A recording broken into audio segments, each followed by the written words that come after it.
देवाला काय मागितलं, तसं तर देवाला काही मागावंच लागत नाही, कारण देवाला आपल्या मनातलं सगळं माहिती असतं.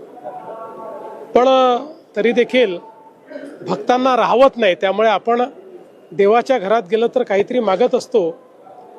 निश्चितपणे देवाला मागणं हेच आहे, कारण हे उभ्या महाराष्ट्राचं आराध्य दैवत आहे. त्यामुळे महाराष्ट्राची काळजी घेणं हे माऊलींचंच काम आहे.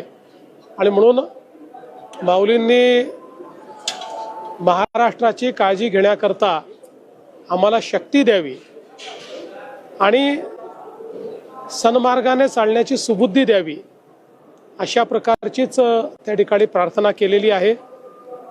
आणि माऊली ही खरं म्हणजे आमच्या बळीराजाला शक्ती देणारी अशा प्रकारची देवता आहे.